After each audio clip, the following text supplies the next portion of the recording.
Salut à tous et à toutes, donc on se retrouve pour la suite d'un Road to 2000, donc on est à l'épisode 12, et dans cette vidéo je vais te présenter une partie classée qui est super intéressante parce qu'il y a beaucoup d'idées, et je vais te montrer en fait comment je progresse en tactique et tout, et ça va être vraiment super intéressant, il y a aussi de la stratégie.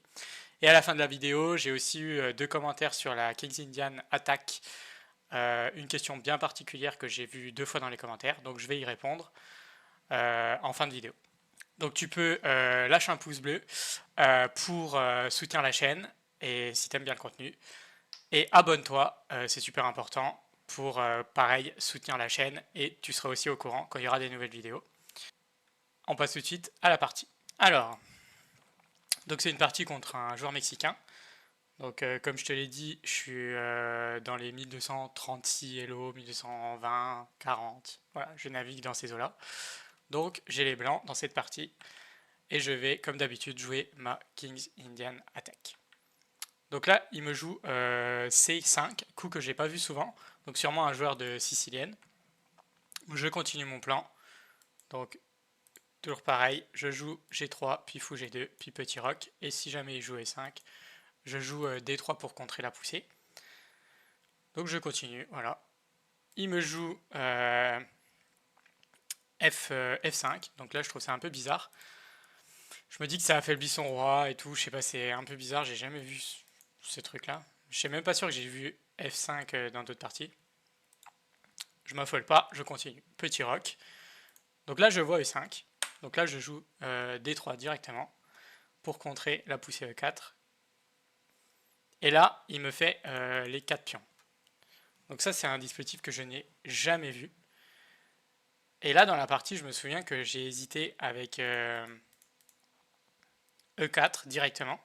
Alors que d'habitude, je joue cavalier BD2.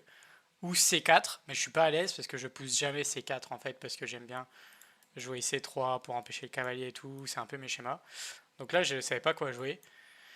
Du coup, je me suis dit, bah vu que je sais pas, je vais jouer mon coup classique.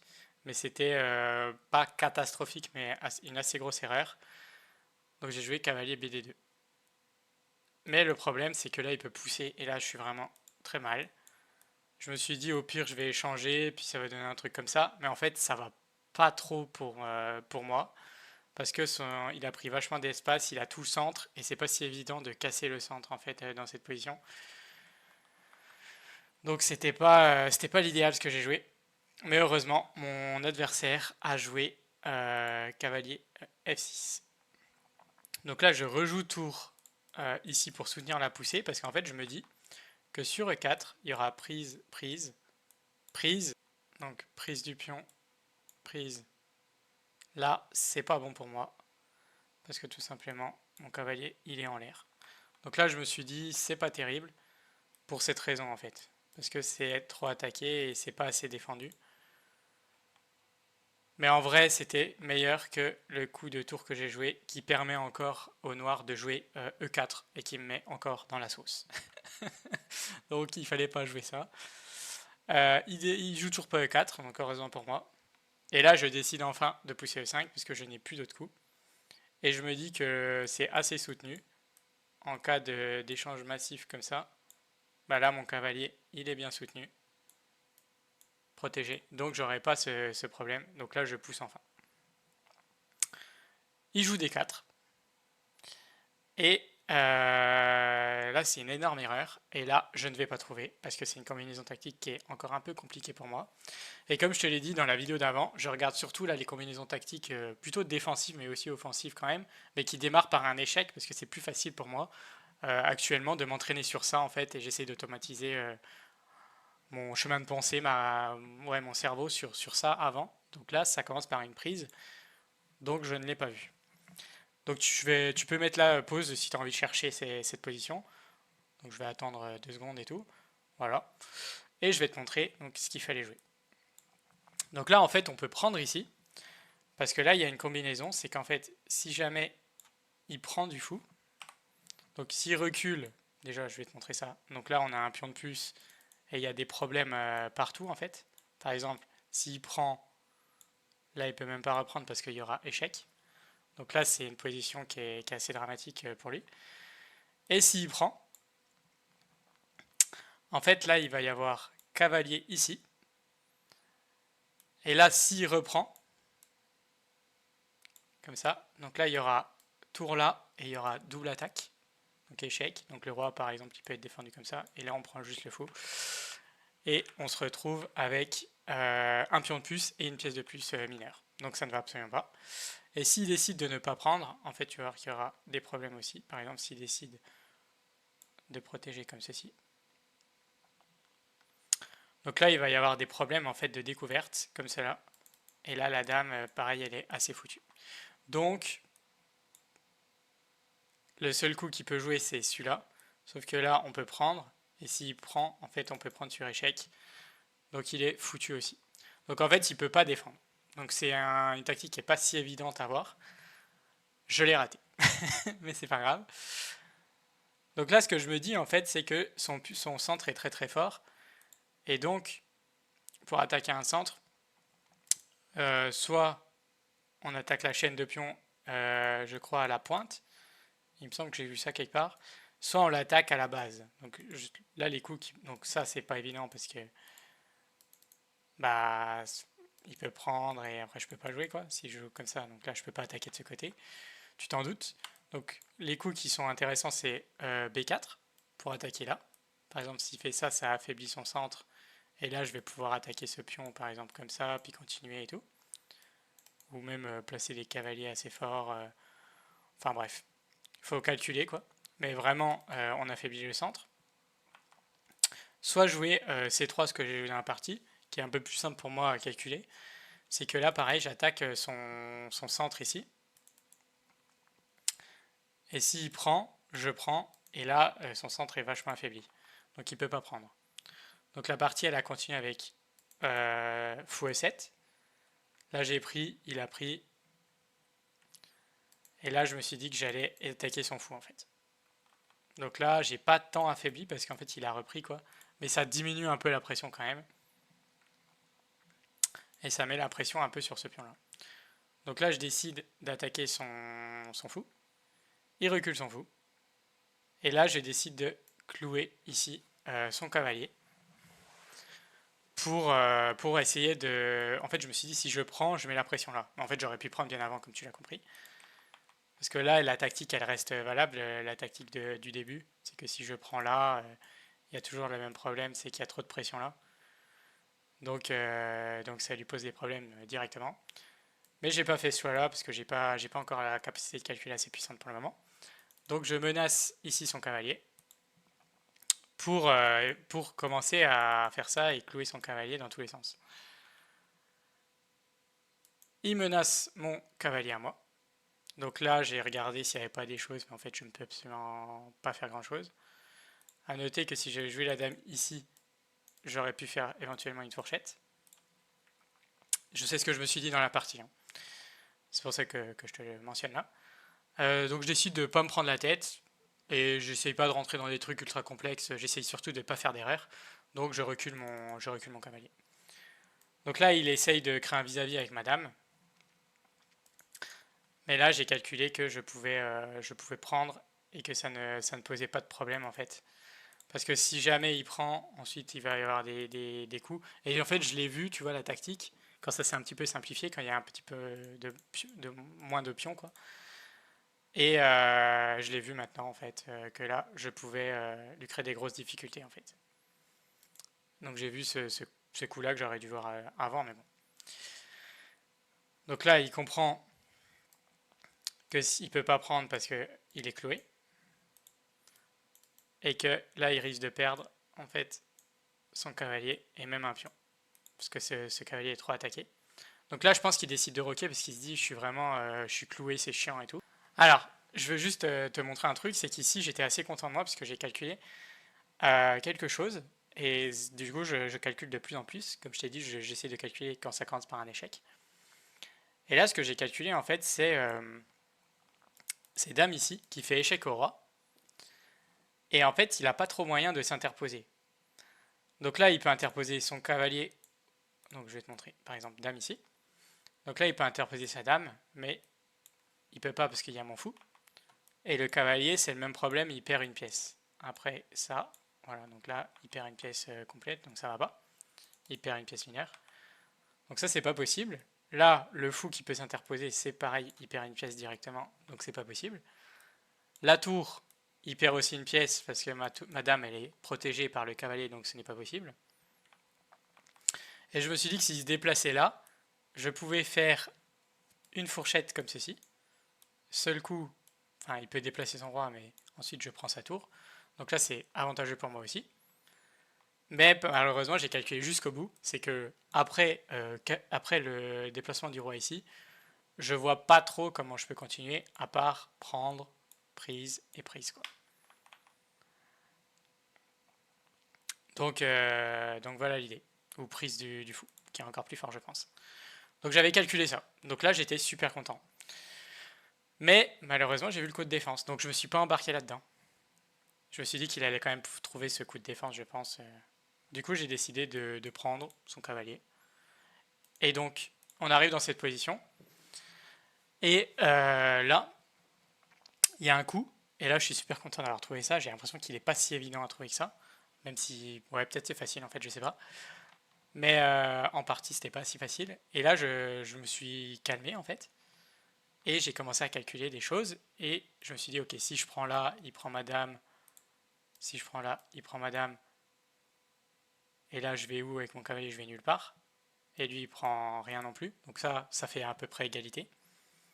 Je vais juste devoir ressortir mon cavalier, mais je peux. Par exemple, si je fais ça, là, je peux ressortir mon cavalier. Voilà, on va dire, il bouge sa tour. Et il n'y a rien en fait. Bon, s'il bouge cette tour-là, il y a la fourchette, hein, donc ça va pas. Mais par exemple, voilà, s'il bouge cette tour ici, bon bah là, il n'y a pas... Si, je peux encore manger là, peut-être. Mais bon, je me suis dit, il y a sûrement des défenses. Ouais, voilà, je vais retrouver une défense vite fait. Voilà. Par exemple, s'il bouge cette tour-là, il n'y a pas grand-chose, quoi. Je peux manger éventuellement le pion. Après, il menace mon fou. Je reviens. Puis voilà, quoi.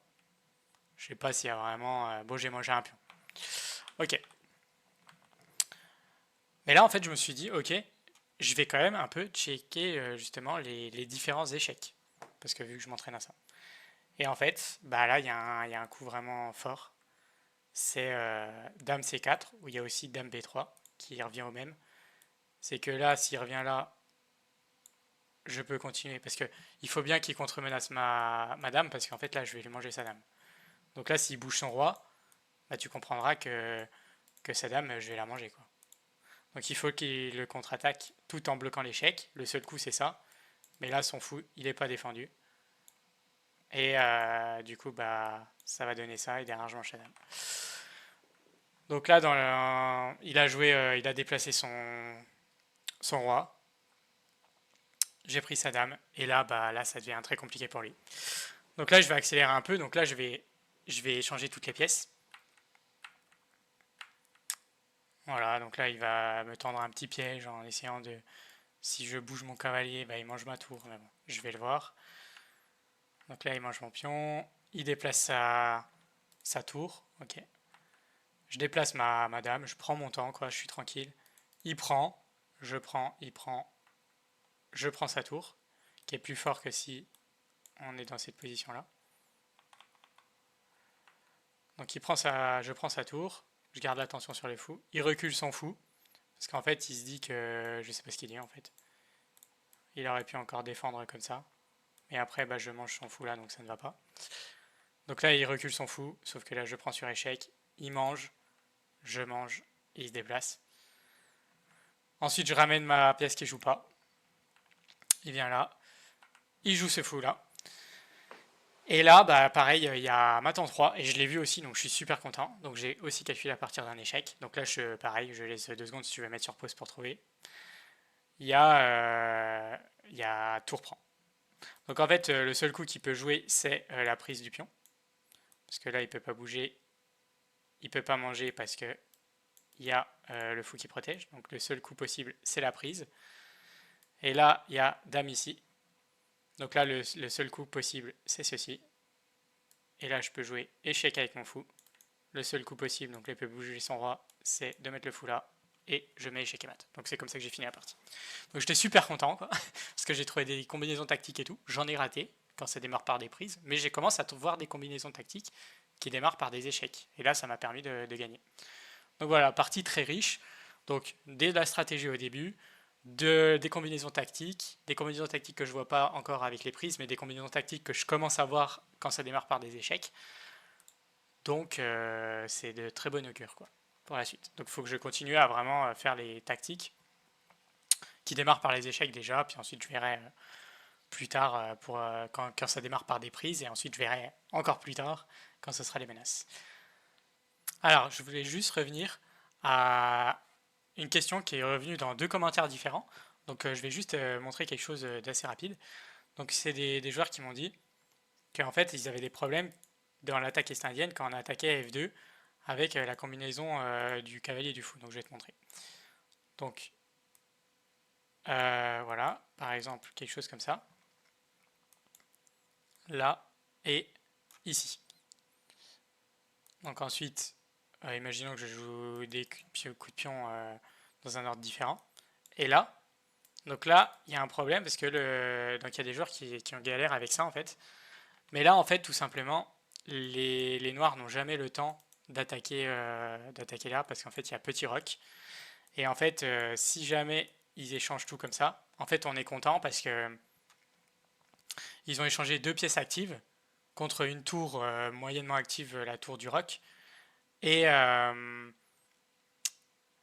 et un pion, quoi. Donc en fait, on est plutôt content de ça. Et ensuite, on va pouvoir continuer avec nos coups classiques. Et au pire, on remettra notre roi un peu plus là si on sent qu'il y a la dame, je sais pas qui débarque. Mais il n'y a jamais trop d'attaque. Donc en fait, pourquoi je dis c'est jamais un danger? Parce qu'en fait, avec les blancs, si on fait un ordre de coup, même s'ils se dépêchent au maximum, imaginons que. Donc là, je joue pas E5 parce qu'on peut prendre directement. Donc même s'ils se dépêchent au maximum, donc le plus rapidement possible, si on fait cavalier, puis G3, puis fou G2, puis petit roc, il n'a jamais le temps d'attaquer le roc en fait. Donc là, par exemple ça, et là, bah là en fait on est déjà dans notre setup où on risque rien quoi. Donc en fait on risque jamais rien quoi. Ouais, donc en fait c'est super important de vraiment respecter ça, parce que si jamais, imaginons qu'on fait un ordre de coups différent et qu'on se protège, qu'on puisse pas faire petit roc. Voilà, donc par exemple, si par exemple je joue D3, puis ensuite il met ici, et là je décide de jouer cavalier BD2, donc c'est notre setup, bah, en fait on va se retrouver en grosse difficulté parce que là on peut pas petit roc, et là en fait le problème qui va se passer, c'est qu'il va y avoir des problèmes tactiques, et je pense que c'est là où c'est embêtant. Donc là il faut vraiment bien calculer quoi. Par exemple dans la pire, ce qu'on aime bien faire c'est E6 pour protéger de cette attaque, mais là E3 ne fonctionne pas. Enfin, c'est très compliqué parce qu'en fait sur prise, bah là on va reprendre sinon on perd un pion. Il y a prise du cavalier. Et là on est vraiment mal parce qu'en fait là la dame, il faut qu'elle parte. Donc le seul coup c'est ça. Et là on va se retrouver dans des fourchettes comme ça et tout. Voilà, par exemple ça et ça. Et là c'est catastrophique. Et là on a... Ouais, c'est une catastrophe. C'est clair. Donc du coup vraiment bien respecter l'heure de coup. En tout cas, je pense que quand on est beaucoup plus fort, je sais pas, 2000, 2200, 1800, 1900, 2100, j'en sais rien. Je pense qu'on connaît un peu toutes les subtilités, mais en vrai, faut pas se prendre la tête. Voilà, faut juste jouer dans cet ordre-là. Et si jamais il joue E5, en fait, il va perdre un coup pour jouer E5. On joue D3 et après on continue, quoi. Et on n'a jamais ce problème. Par exemple, je sais pas, s'il joue comme ça, et puis là, imaginons que le pion il est protégé, bon, là on peut prendre le pion, donc ça n'a vraiment aucun sens. Mais par exemple, là il fait ça, ensuite on continue, il continue avec Fula, Fula, et ensuite on a le temps de petit roc en fait, parce que s'il fait cavalier là, on a absolument le temps de faire un petit roc. Donc en fait on n'a jamais de problème si on fait dans cet ordre coup là, ça règle tous les problèmes. Le but de l'ouverture pour moi, là, de ce que j'en comprends, c'est de pas être dans la mouise au milieu de partie, c'est tout quoi. C'est pas forcément de prendre l'avantage directement en ouverture. En vrai, je pense que c'est pas super utile. Enfin, moi, de mon expérience en tout cas. Mets un commentaire, tu peux mettre un pouce, abonne-toi et je te dis à la prochaine. Salut!